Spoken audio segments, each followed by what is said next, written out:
পরিষ্কার বলি, রাষ্ট্র আবার দ্বিতীয়বার আমরা স্বাধীন করেছি, এই রাষ্ট্রকে পাহারাদারি করব, এই রাষ্ট্রকে সুরক্ষা দেব। আল্লাহর কসম, কোন এজেন্ডা বাস্তবায়ন করবার জন্য, কোন রাষ্ট্রকে খুশি করবার জন্য আজ যদি কোন সিদ্ধান্ত নেওয়া হয়, আজ যদি কোন সংস্কার করা হয়, আল্লাহর কসম প্রয়োজনে আরেকটা পরিবর্তন হবে, আরেকটা বিপ্লব হবে।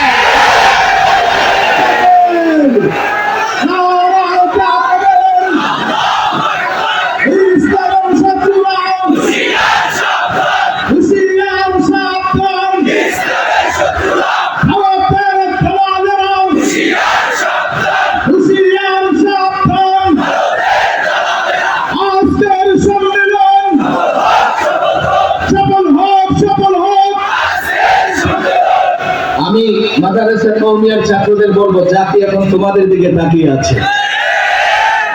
অনেকে দেখেছে, অনেকের রাজনীতি রাজত্ব পরিচালনা দেখেছে, জাতি এখন তোমাদের উপর বিশ্বাস রাখে, কিন্তু তোমরা তো প্রস্তুতি দিতে পারছো না। আজ থেকে প্রস্তুতি নাও।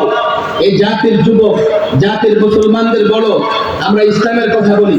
ইসলাম হচ্ছে ন্যায় ইনসাফের ধর্ম, ইসলাম হচ্ছে সাম্যের ধর্ম, ইসলাম হচ্ছে মানবতার ধর্ম, ইসলাম হচ্ছে শান্তির ধর্ম, ইসলাম হচ্ছে বিজয়ের ধর্ম। জাতিকে বোঝাও। ব্যবসায়ী তুমি কেন ভয় পাও? ইসলামের ব্যবসা করো, দুনিয়াতেও ধনী, আখিরাতেও ধনী। চাকরিজীবী ব্যবসা করো, চাকরিজীবী ইসলামকে কেন ভয় পাও? চাকরি ইসলামের বিধান মেনে চাকরি করো, দুনিয়াতে সফল, আখিরাতে সফল। রাজনৈতিক দলের নেতা কর্মীদের আমি বলি, তোমরা কেন ভয় পাও ইসলামকে? রাজনীতি করতে চাও, করো। ইসলামের রাষ্ট্র পরিচালনায় কোথাও তো বাধা নাই, তবে হ্যাঁ, ইসলাম মেনে রাজনীতি করো। তোমরা 53 বছরে ইসলাম মেনে রাজনীতি করো নাই, যার জন্য মর্যাদার সঙ্গে রাষ্ট্র চালাতে পারো নাই। আমি কাছে থেকে দেখেছি 53 বছর যারা রাষ্ট্র পরিচালনা করেছে, কেউ ভারতের কথায়, কেউ আমেরিকার কথায় তাদের ইজ্জত সম্মান ছিল না। চেয়ারে বসে তারা পশ্চিমাদের, ভারতের, চায়নার, রাশিয়ার গোলামি করেছে। এ মুসলিম যুবক রাষ্ট্র চালাতে চাও? 56,000 বর্গমাইলের বাংলাদেশ কয়দিন চালিয়েছো? 53 বছর। আমি বলি, ইসলাম ধরো, ইসলাম মানো, ইসলাম মেনে যদি রাজত্ব করো, 56,000 বর্গমাইলের বাংলাদেশ নয়, 53 বছর নয়। তুমি দেখো এক একটা মুসলিম যুবকের ইতিহাস দেখো।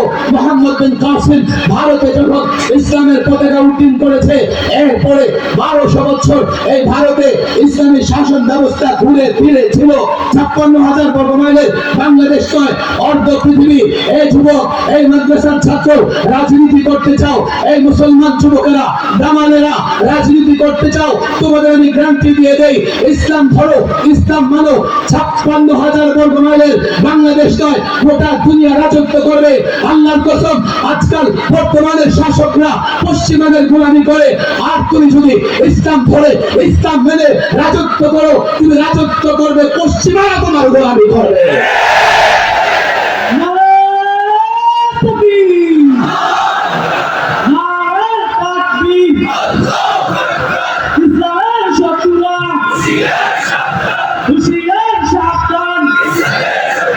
আমরা জাতির নেতৃত্ব দিতে প্রস্তুত হব তো ইনশাআল্লাহ। পাক্কা ওয়াদা করি, জাতির নেতৃত্ব দিতে প্রস্তুত হব তো ইনশাআল্লাহ। আমাদের একটা কাজ, আমি যেটা বলেছি, হাত নামানো যাবে না। এই জাতির প্রত্যেকটা ব্যক্তিকে ইসলাম বোঝানোর দরকার আছে না নাই? এই জাতির যুবকেরা শুধু ইসলাম না বোঝার কারণেই আলেম ওলামাদের বিরোধিতা করে, শুধু ইসলাম না বুঝবার কারণে ইসলামী শাসন ব্যবস্থার বিরোধিতা করে, ইসলাম না বুঝবার কারণে কোরআন সুন্নাহর শাসনের বিরোধিতা করে, ইসলাম না বুঝবার কারণে খেলাফত ব্যবস্থার বিরোধিতা করে। অথচ আমাদের মর্যাদা, আমাদের সম্মান ইসলামেই। কথা ঠিক না বেঠে? আমি বলি, প্রত্যেকে দায়ী হতে হবে। প্রত্যেকে কি হতে হবে?